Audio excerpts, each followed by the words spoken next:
Two Bens is sponsored by Paul Cerami Auto Group, the cheaper dealer. Hey, I really liked your column the other day. Thanks, man. Appreciate it. April Fools. Oh, God. I hated that column.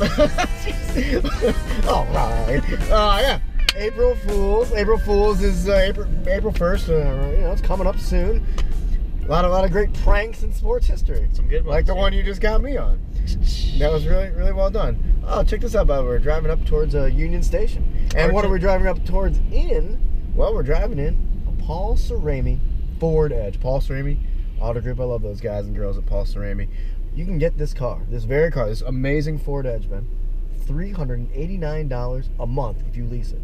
So yeah, let's talk about some pranks, April Fool's pranks.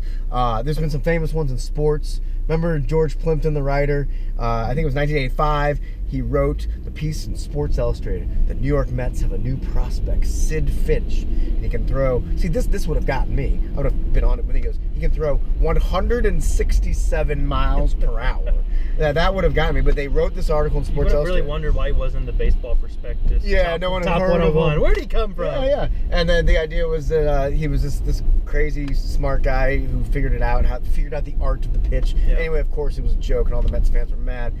Poor Mets. Yeah, that one time Kyle Kendrick on the Phillies, they told him he was traded to Japan, and they had the GM involved, they had the team manager, they even had the media involved. They were interviewing him, and then they told him it was a prank. There's a lot of fun. The one where Billy Donovan dropped the fake national championship trophy and it shattered the Florida Gators basketball coach. Man, my heart was strong. Beating just looking at that video. Have you been involved in any sports pranks yourself? Yeah, man. Back in the day, in high school, these were kind of mean, but we used to cow tip people. I think that counts. Like, you would have somebody crawl up on all fours behind someone standing in their football pads.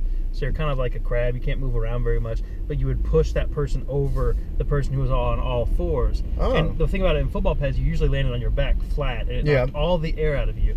So that was a big thing. We cow tipped each other, and then even meaner than that was we would. So you had power shorts. Like, I don't know if you knew what those were, but like the thigh pads would go in like these elastic shorts. Oh, sure. That you left at the football stadium, which was great because you didn't have to bring them every time. Yeah. Which it was awful because people would put icy hot in them. So you can imagine showing up to practice, you put on your power shorts, and then all of a sudden there's a tingling sensation. It wasn't good when you were sweating. That's a good prank, football. though. That's a good prank. Yeah, what about you?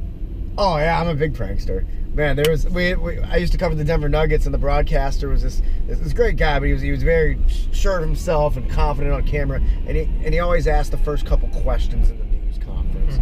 So, and one time it came upon himself, Ben, because he was interviewing the coach. All right, coach, big game tonight against the Lakers. Kobe Bryant. And all of a sudden, the cell phone goes off, and it's this ridiculous ringtone. So we all laugh, and he's like, "Oh, I'm sorry, coach." He got all embarrassed. So we all get around. Next game, I get my phone out. I'm standing, with the writers. I wait. He's like, "All right, coach, big game against the Boston Celtics tonight. The Celtics won 3 straight." And I call him on my phone, and I don't know how you're going to defend their big. And he's like, "Ah!" It was. You never realized it was you?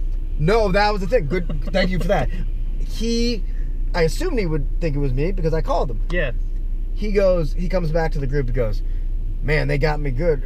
Man, who's this number called? He didn't have I had his number. He didn't have my number. That's even better. Yeah. And maybe my favorite prank, man, we're mean, aren't we? My favorite prank was this sports writer has a beard. I won't name names. Rhymes with, no, I'm just kidding. The sports writer has a beard, and he was visiting Denver. A buddy of yours, yeah. The night before, we had gone out, and I knew what his rental car looked like. You know what I'm saying? So it clearly wasn't it was a rental car. It wasn't like a nice Ford Edge or anything like that. And he pulls up the next day into the parking lot, and I see him park it. So he goes into the arena. I go to his car, and I write a note. "Hey there, sexy.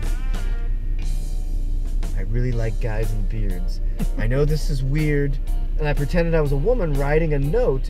I really like guys in beards. I know this is weird. You don't even know what I look like, but I swear I'm confident. And if you can just give me a call, we could have some fun getting to know each other tonight. I'm about to go to bed, and I'd written my number. I'm about to go to bed, and all of a sudden my phone rings. I look over and I see that sports writer's name, and it goes away fast. because he called and realized, Benjamin Hochman, So that was pretty funny. A lot of fun pranks in sports. Sports are serious, but we can goof off when we can. Hey, this is always fun doing two Bens in the car. Paul Cerami Auto Group, the cheaper dealer. Now exclusively offering lifetime maintenance with every new and pre-owned purchase.